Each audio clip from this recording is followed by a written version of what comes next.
रात में सोते समय बहुत सावधान हो जाना चाहिए उपासक को। वैसे तो हर समय सावधान, पर सोते समय ऐसे सावधान होना चाहिए जैसे मृत्यु के समय योगी जन अपने सारे इंद्रियों को समेट लेते हैं और अपने स्वरूप में, अपने प्रीतम के स्वरूप में लगा देते हैं। तुम रोज शयन के समय ऐसा अनुभव करो, मैं नींद में जा रहा हूं या मृत्यु में जा रहा हूं, इसमें कोई फर्क नहीं पड़ता। पता नहीं आंख खुले कि ना खुले। कितने ऐसे हैं कि सोते ही रह गए।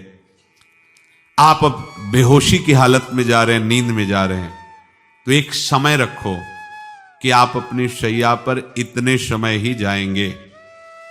एक नियत समय रखो। हमने देखा है साधुकों का एक समय होता है कि 10 बजे हमें लेट जाना है, सोना नहीं, लेट जाना है, और लेटे हुए भगवत चिंतन करना। आप जब सो गए तो सो गए, नहीं सो गए तो उसमें हमें टेंशन नहीं लेना। अभी नींद नहीं आई, 10:30 बज गए, 11 बज गए, ये नहीं। आंख मूंदी, मंत्राकार वृत्ति, तो बिना नींद की गोली के सो जाओगे। यह है ऐसा। भजन में मन लगाओ, सो जाओगे। जिनको नींद ना आती हो उनके लिए सही दवा है, आप नींद का चिंतन न करके प्रभु का चिंतन करने लगो। देख लेना आप कब सो गए पता नहीं चले। और अगर सौभाग्य से नींद ना आई तो नींद में जो इंद्रियों को पुष्टता मिलती है वो होता है संसार का विस्मरण। नींद में खास बात क्या होती है कि संसार का चिंतन छूट जाता है, फिर वो मस्त हो जाता है।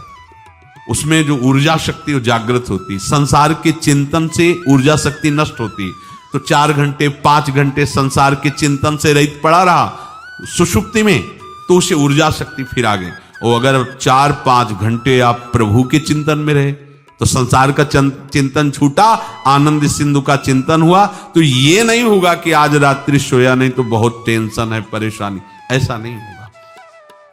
भीष्म जी आज्ञा करते हैं रात्रौ च कृष्णम। ये बहुत सावधानी की बात, प्रायः इस सावधानी में नहीं रहा जाता। बचपन से सदगुरुदेव भगवान ने यही शिक्षा दी थी, गुरु कृपा से ऐसे उपदेश मिले थे। सोते समय कोई वार्ता नहीं, कोई अन्य चिंतन नहीं, चुपचाप अपने मन को हटाकर केवल इष्टमय करो। कब नींद आ जाती इसकी चिंता मत करो, इष्टाकार वृत्ति करके ही सोना चाहिए। तो आगे जो लिखा है पुनरुत्थिताय, जब उठो तब वैसी वृत्ति, तो कुछ दिन बाद स्वाभाविक हो जाएगी, स्वाभाविक हो। अपने तो इतना तक देखा है कि जैसे आधा पद में होश रहा और निद्रा आ गई, तो जब चेतना आई तो उसी पंक्ति से, जहां से होश गायब हुआ था, उसी पंक्ति से जागरण प्रारंभ हुआ। ऐसा ही जब ऑपरेशन के समय बेहोश किया गया था तो उनसे कहा था हमें बता देना कुछ मिनट पे, तो उनका हाँ लगाने वाले इंजेक्शन और कुछ ही सेकंड में इसका असर होना, बस। तो जो पद चलाया था, जब होश आया था तो वही पद चल रहा था, मतलब बेहोशी में वो पद अपना अधिकार किए हुए था। ऐसे नींद भी तुम्हारी भजन हो जाएगी, समाधि हो जाएगी, यदि आप सोते समय प्रभु का चिंतन करेंगे। बहुत ही सावधानी की बात है। यदि इस जन्म में परम लाभ लेना चाहते हो तो इस श्लोक को अपना जीवन बनाओ। कृष्णव्रताः, हमारा जीवन का एक ही व्रत है कि हम अपने प्रीतम का भजन नहीं छोड़ेंगे, अखंड भजन। हमें ये नहीं देखना कि उपांशु मानसी को इसमें कितने गुना, हमें गुना बुना नहीं देखना। हमें अपने प्रभु को बोलना नहीं। भजन में मन नहीं लग रहा, पद गा रहे हैं, जोर जोर से चिल्ला रहे हैं, नाम कीर्तन कर, हमें अपने प्रभु से जुड़े रहना है। कृष्ण व्रताः कृष्ण मनुस्मरन्तो, हमारा निरंतर स्मरण चले, बस ये प्रयास रखना है। जब निरंतर स्मरण की बात कह दी तो फिर आगे कुछ कहना नहीं चाहिए, पर खास बात इसीलिए कहा जाता है कि आप समझ जाओ। रात्रौ च, जब कोई भी ब्रह्मचारी, कोई भी उपासक, कोई भी बैरागी त्यागी महात्मा सोते समय असावधान हो गया तो उसकी रात्रि बहुत गलत जाएगी।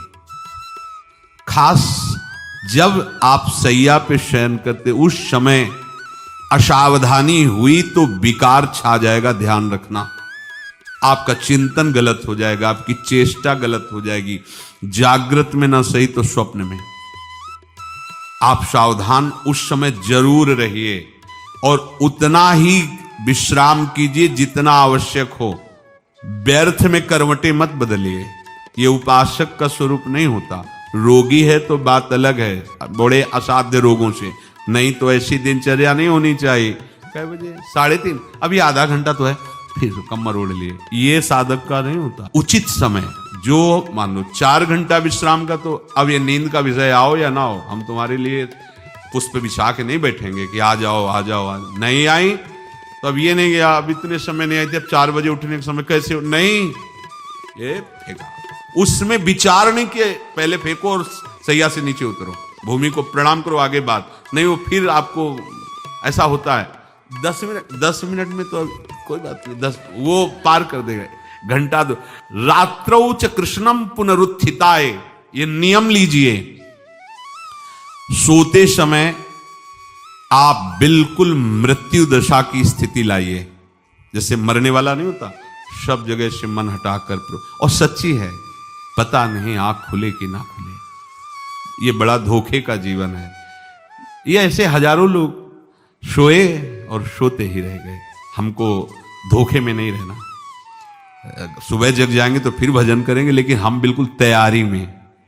तो जब ये था कि किडनी कभी भी फेल हो सकती, तो हमें ज्ञान तो था नहीं ऐसा उस समय, तो हम रात्रि में जब शयन का सो, तो कपड़े कौन थे, कोई पैंट शर्ट थोड़ी सा सब हटा, चला ऐसे रज लगाई, राधा वल्लभ जी को ऐसे बांधा, चरणामृत लिया, पूरी तैयारी में, क्योंकि पास कोई था नहीं। तो ये होता था कब मर जाए, कैसे बताएं कितना सुख, एकदम युगल चरणारविंद में तदाकार होते ऐसे वो। इसीलिए कहते हैं कि प्रतिकूलता और अव्यवस्था और दुख, ये भगवत प्राप्ति का प्रधान साधन है। अव्यवस्था, प्रतिकूलता और दुख, ये अभ्यास उसी से।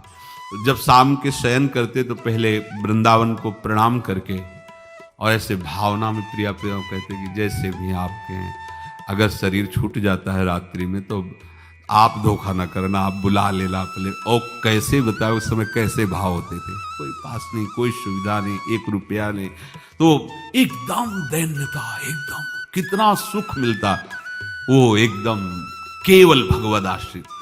तो रात्रौ च कृष्णम पुनरुत्थिताय, ये बहुत पकड़ने वाली बात है। रात्रि के समय कोई और चिंतन न बनने पावे। देखो अभ्यास, और उस समय खास करके विषय चिंतन बनता है, ध्यान रखना। दिन भर लड़ते रहोगे इंद्रियों से, और जब आप शयन के समय जाओगे तब वो अवसर ढूंढेंगी और आपको विषयों में फंसाने की चेष्टा करेंगी।